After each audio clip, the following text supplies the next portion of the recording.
নমস্কার দর্শক বন্ধু, আমি অ্যাস্ট্রোলজার গিঞ্জজি ব্রে বলছিলাম অঙ্কিত জেমস থেকে। আমি আপনাদেরকে বিভিন্ন ধরনের ভিডিও কিন্তু পরিবেশন করে থাকি। তো আজকে আমি যেটা বলবো ভেবেছি সেটা হচ্ছে, দেখুন, ট্রানজিটে কতগুলো প্ল্যানেটের কিন্তু পরিবর্তন হচ্ছে বলতে, যে রাশিতে তারা ছিল সেই রাশি থেকে কিন্তু তারা অন্য রাশিতে গমন করছে। যেমন বর্তমানে মঙ্গল কিন্তু 13 তারিখে তুলা রাশিতে চলে এসছে, এটা ছিল কন্যা রাশিতে। তো মঙ্গলের যে এই যে একটা শিফটমেন্ট ঘটলো, অর্থাৎ যে স্থান পরিবর্তন হলো, তাহলে সেটা আমাদেরকে একটু বুঝতে হবে। তো দেখুন, আমি এখন আপনাদেরকে যেটা বলছি, মঙ্গলের যে ট্রানজিট হয়েছে সেটা তুলা রাশিতে কতদিন থাকবে, এবং তুলা রাশির মধ্যে আমরা 3টে নক্ষত্র কিন্তু দেখতে পাই। একটা হচ্ছে চিত্রা নক্ষত্র, যেটা মঙ্গলের নিজেই নক্ষত্র, তারপরে স্বাতী নক্ষত্র এবং বিশাখা নক্ষত্র। তো বর্তমানে রয়েছে তুলা রাশিতে চিত্রা নক্ষত্রে রয়েছে। এটা 13 তারিখে আপনার মঙ্গল তুলা রাশিতে এসছে, চিত্রা নক্ষত্র মধ্যেই ছিল, এবং তুলা রাশির যে চিত্রা নক্ষত্রের পার্ট আছে সেখানে কিন্তু মঙ্গল 13 তারিখে চলে এসছে, এবং এটা 23 তারিখ পর্যন্ত, অর্থাৎ 23শে সেপ্টেম্বর পর্যন্ত কিন্তু থাকবে। তারপরে 23 তারিখ থেকে আবার তুলা রাশিতে যে স্বাতী নক্ষত্র পড়ছে, অর্থাৎ রাহু নক্ষত্র, তো সেখানে কিন্তু মঙ্গল প্রবেশ করবে, এবং সেই মঙ্গল থাকবে হচ্ছে 13ই অক্টোবর। 13ই অক্টোবরের পরে থেকে কিন্তু তুলা রাশিতে বিশাখা নক্ষত্রে প্রবেশ করবে, যেটা বৃহস্পতি, এবং তুলা রাশিতে থাকবে হচ্ছে 27শে অক্টোবর পর্যন্ত।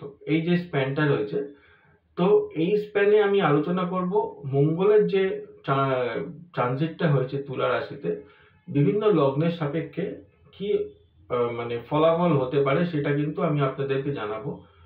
তো আগে বলি যে যে এখন তো রয়েছে আপনার চিত্রা নক্ষত্রে। চিত্রা নক্ষত্র যখন আপনার ইয়েতে রয়েছে, তুলা রাশিতে রয়েছে, সেটা কি বোঝাচ্ছে অ্যাকচুয়ালি?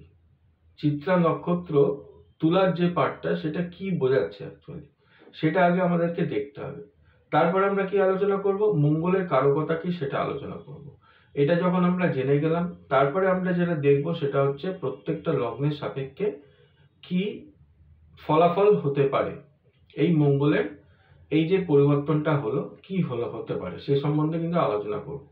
তো প্রথমে যেটা বলবো সেটা হচ্ছে চিত্রা নক্ষত্রের বৈশিষ্ট্য।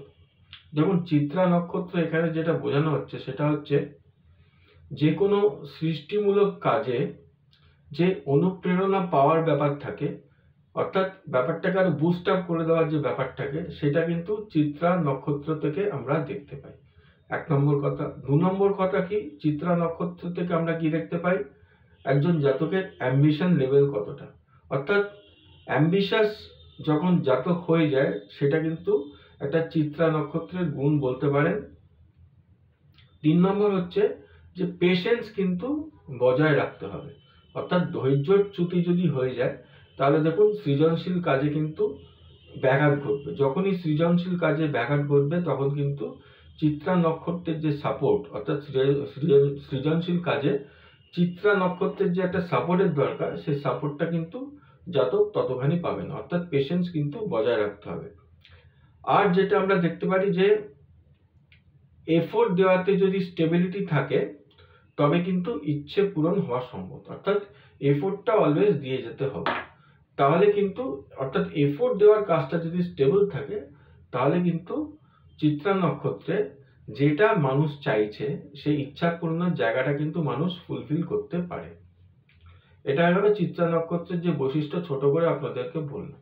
এবার বলছি যে মঙ্গলের কারকতা। দেখুন, মঙ্গলের কারকতা এটা কিন্তু কম বেশি আপনারা অনেকেই জানেন, তবুও আমি আপনাদেরকে বলে দিচ্ছি, যারা অনেকে জানেন না বা যারা জানেন তারাও ব্যাপারটা মিলিয়ে নেবেন, যে মঙ্গল মূলত হচ্ছে এনার্জির কারক প্ল্যানেট। আমরা যাই কিছু করি না কেন সেখানে আমাদের কিন্তু, আমরা যদি এনার্জেটিক না হই, এই যে আমি কথাবার্তাগুলো বলছি, সেখানে আমার যদি এনার্জি না থাকে তাহলে সেই এনার্জি বিহীন কথাবার্তা আপনাদের কাছে যখন পৌঁছাচ্ছে, সেটা কিন্তু আমি ঠিক মতন আপনাদের সঙ্গে কমিউনিকেট করতে পারবো না। অর্থাৎ এখানে যে ল্যাক অফ এনার্জি সেটাও মঙ্গলের কারণ, অথবা একজনের মানুষের সাথে ইন্টারেক্ট করছে, সেখানে দেখা যাচ্ছে যে এনার্জির কোনো অভাব নেই, এবং তার জন্য কি হচ্ছে, যে ব্যাপারটা শুনছে তার কিন্তু একটা তার ভালো লাগছে যে না, যে কথাটা বলছে তার মধ্যে একটা মানে একটা এনার্জির ব্যাপার রয়েছে, তার জন্য তার কিন্তু মনে হচ্ছে এই কথাটা আমরা শুনে যাই। এই যে ব্যাপারটা, এটা কিন্তু মঙ্গলের জন্য ঘটে। দেখুন, স্পিচের কারক প্ল্যানেট কিন্তু মঙ্গল নয়, স্পিচের কারক প্ল্যানেট কিন্তু হচ্ছে বুধ। কিন্তু আমি যখন কথা বলছি, সেই কথাবার্তার মধ্যে সাবলীলতা কতটা এবং আমার এনার্জি লেভেল কতটা, সেটা কিন্তু ব্যক্ত করছে হচ্ছে মঙ্গল। এই মঙ্গলকে কিন্তু সুন্দরভাবে থাকতে হবে, এবং মঙ্গল যেহেতু চিত্রা নক্ষত্রের মধ্যে রয়েছে, মঙ্গলের নিজস্ব নক্ষত্রের মধ্যে রয়েছে, তাহলে কিন্তু এখানে এনার্জির কিন্তু কোনো অভাব হবে না, এনার্জি কিন্তু অটুট থাকবে। কিন্তু প্রবলেমটা যেটা হয়ে যাচ্ছে, যে মঙ্গলের চ্যানেলাইজেশন কোন দিকে না, একটা হচ্ছে পজিটিভ দিকে, একটা হচ্ছে নেগেটিভ দিকে। পজিটিভ দিকে ব্যাপারটা কি না, পজিটিভ দিকে ব্যাপারটা হচ্ছে যে যে কথাবার্তাগুলো হচ্ছে, সেই কথাবার্তাগুলো যেন মানে মানুষকে যে বোঝানোর ব্যাপারটা হচ্ছে, মানুষকে যে ইনফ্লুয়েন্স করার ব্যাপারটা হচ্ছে, মানুষকে যে কনভিন্স করার ব্যাপারটা হচ্ছে, সেটা যেন সেই যে মাত্রাটা, সেই মাত্রাটা যেন পরিমিত হয়, সেটা হচ্ছে পজিটিভ দিক। আর নেগেটিভ দিক মানেটা কি, নেগেটিভ মানে চ্যানেলাইজেশন ব্যাপারটা কি, যেহেতু এই সময় প্রত্যেকের কাছে এনার্জির লেভেলটা কিন্তু অটুট থাকে, তাহলে সে যদি ঝগড়া ঝামেলা অশান্তির মধ্যে জড়িয়ে পড়ে, তাহলে কিন্তু সেই মঙ্গলের থেকে যে সুন্দর সুফলটা সে পেতে পারতো, সেই সুফলটা কিন্তু সে পাবে না। তার এনার্জিটাকে সে কোন জায়গায় লাগালো না, ঝগড়া ঝাঁটি অশান্তির মধ্যে কিন্তু লাগিয়ে দিল। সুতরাং চিত্রা নক্ষত্রের ফল সুন্দরভাবে পাওয়ার জন্য প্রথমে তাকে সৃজনশীল হতে হবে। সৃজনশীল যখনই হচ্ছে, তখনই সে কিন্তু চিত্রা নক্ষত্রের সাপোর্টটা পেয়ে যাচ্ছে, এবং যখনই সে অ্যাকশন ওরিয়েন্টেড হচ্ছে, অর্থাৎ সৃজনশীল কাজে তার শক্তিটাকে, তার উদ্যমটাকে, তার এনার্জিটাকে সঠিকভাবে কাজে লাগাচ্ছে, তখনই কিন্তু যে উইশ ফুলফিলমেন্টের ব্যাপারটা, সেটা কিন্তু সে সুন্দরভাবে পেয়ে যাবে। এবং তাকে কি করতে হবে, পেশেন্সটা কিন্তু তাকে বজায় রাখতে হবে। আর মঙ্গল আর কিসের কারক গ্রহ না, হঠকারিতার কারক প্ল্যানেট।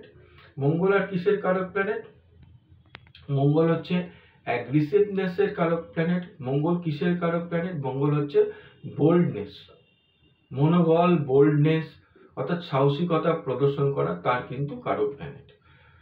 তো যাই হোক, এইবার আমি আপনাদেরকে আজকে যেটা বলবো, সেটা হচ্ছে প্রত্যেক লগ্নের সাপেক্ষে মঙ্গলের যে অবস্থান হয়ে রয়েছে, সেই লগ্নের সাপেক্ষে মঙ্গলের অবস্থানের দরুন মেষ লগ্ন থেকে মীন লগ্ন পর্যন্ত জাতক জাতিকাদের কি ফল হতে পারে সে সম্বন্ধে বলবো। তো আজকে যে আলোচনাটা রয়েছে, সেটা আমি কিন্তু কয়েকটা লগ্ন বলবো, বাদ বাকি লগ্ন কিন্তু যেহেতু কালকে আগামীকাল আসছি, যদি সময় থাকে সেটা নিয়ে আমরা কালকে আলোচনা করবো। অর্থাৎ আজকে একটা পার্ট বলছি, রিমেইনিং পার্টটা কিন্তু কালকের মধ্যেই আমি জিনিসটা শেষ করে দেব। তো তার আগে বলি যে আমি এখানে গেঞ্জিজি ব্রে আমি এখানে বসছি বুধবার দিন, বৃহস্পতিবার দিন এবং শনিবার দিন অঙ্কিত জেমসে আপনারা যদি আমার সঙ্গে যোগাযোগ করতে চান, তাহলে দেখুন একটা নাম্বার যাচ্ছে, এই নাম্বারটা আপনার ডিসপ্লে হচ্ছে, সেই নাম্বারে কিন্তু আপনারা যোগাযোগ করে নেবেন। এখানে বুকিং এর যে ব্যাপারটা, কিভাবে বুক করতে হয়, কি করতে হয় না করতে হয়, যে ফর্মালিটিস গুলো রয়েছে, সেটা কিন্তু এখান থেকে আপনাদের সুন্দরভাবে গাইড করে দেওয়া হবে। আর অঙ্কিত জেমস হচ্ছে রাসবিহারীর যে প্রিয়া সিনেমা হল রয়েছে, সেটা ঠিক মানে প্রিয়া সিনেমার ঠিক অপোজিটে কিন্তু অঙ্কিত জেমস। এখানে আপনারা কালীঘাট থেকেও আসতে পারেন, অথবা গড়িয়াহাট থেকেও আসতে পারেন। তো যাই হোক, আমি আলোচনার প্রসঙ্গে চলে যাই, যে মেষ লগ্নের সাপেক্ষে কি বোঝা যাচ্ছে। দেখুন, মেষ লগ্নের ক্ষেত্রে যেটা দেখা যাচ্ছে, সেটা হচ্ছে যারা বিজনেস করছেন, তারা যদি তাড়াহুড়ো না করে ব্যবসার ব্যাপারে ফোকাস থাকেন এবং এফোর্ট দিয়ে চলেন, সেক্ষেত্রে ব্যবসার সাফল্য কিন্তু নিশ্চিত। তাড়াহুড়োর মধ্যে থাকলে ঝগড়া ঝামেলার মধ্যে আপনি পড়ে যেতে পারেন। তার কারণটা কি, আমি আপনাদেরকে আগেই বলেছি যে যেহেতু চিত্রা নক্ষত্রের বৈশিষ্ট্য হচ্ছে একটা পেশেন্স, যে মানে ইমপেশেন্ট কিন্তু হয়ে যাওয়া, এটা কিন্তু চিত্রা নক্ষত্রের থেকে চলে আসে। আবার চিত্রা নক্ষত্রের থেকে আরেকটা যে ব্যাপারটা দেখা যাচ্ছে পজিটিভ ব্যাপারটা, সেটা হচ্ছে কোনো সৃজনশীল কাজে, যদি সৃজনশীল কাজের মধ্যে আপনি যদি ইনভলভ থাকেন, তাহলে চিত্রা নক্ষত্রের থেকে কিন্তু আপনার দারুণ একটা সাপোর্ট পেয়ে যাবেন।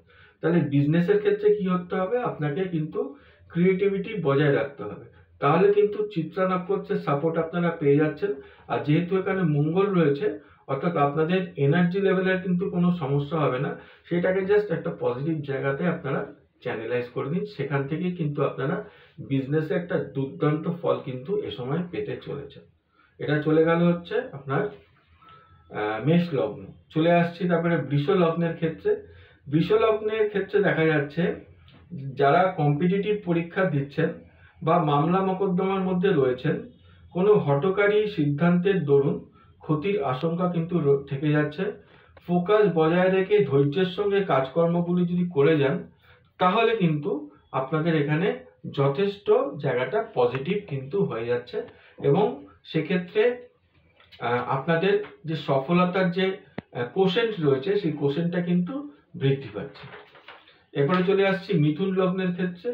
মিথুন লগ্নের ক্ষেত্রে দেখা যাচ্ছে যে সন্তান সংক্রান্ত ব্যাপারে বা আপনার যদি শারীরিক অসুস্থতা থাকে, সেক্ষেত্রে মুহূর্তের উত্তেজনায় কোনো ডিসিশন নিলে তার থেকে কিন্তু ক্ষতি হয়ে যেতে পারে। অর্থাৎ সন্তান সংক্রান্ত ব্যাপারে, অথবা আপনার যে রিকভারি, বা ধরুন যদি কোনো হেলথ ইস্যু থেকে থাকে, তার যে একটা রিকভারির ব্যাপার রয়েছে, সেক্ষেত্রে কিন্তু মুহূর্তের উত্তেজনায় কিন্তু রং ডিসিশন আপনি নিয়ে নিতে পারেন। এই রং ডিসিশন যখনই নেবেন, তখন কিন্তু আপনারা চিত্রা নক্ষত্রের হেল্পটা পাচ্ছেন না। তো সুতরাং কি করতে হবে না, পেশেন্স কিন্তু বজায় রাখতে হবে। পেশেন্স বজায় রেখে কি আপনি করতে পারেন, সেটা যদি আপনি চিন্তা ভাবনা, অর্থাৎ চিন্তা ভাবনার যে মাপটা রয়েছে, মাপকাঠিটা রয়েছে, সেটা যদি আপনি পেশেন্স বজায় রেখে আপনারা সেটা করতে পারেন, সেখানে কিন্তু পজিটিভ ফল কিন্তু আপনারা পাবেন। কিন্তু যখনই আপনারা ইমপেশেন্ট হয়ে যাবেন, সেখানে কিন্তু আপনার সমস্যা কিন্তু চলে আসতে পারে। সংযতভাবে করা কোনো সিদ্ধান্ত পজিটিভ আউটকাম দেবে, এটা কিন্তু মিথুন লগ্নের ক্ষেত্রে দেখা যাচ্ছে। দেখুন, 9টা লগ্ন বাকি থাকলো। 9টা লগ্নের ফলাফল কি হতে পারে সেটা কিন্তু আমি পরের দিন আলোচনায় আপনাদেরকে বলবো। এবং তুলা রাশিতে যতদিন আপনার মঙ্গল রয়েছে, সেক্ষেত্রে আপনাদের কি রেমেডি হতে পারে সেটাও কিন্তু আমি আপনাদেরকে কালকে জানিয়ে দেবো। তো যাই হোক, এটাই ছিল আজকে আমার আলোচনা। সবাই ভালো থাকবেন।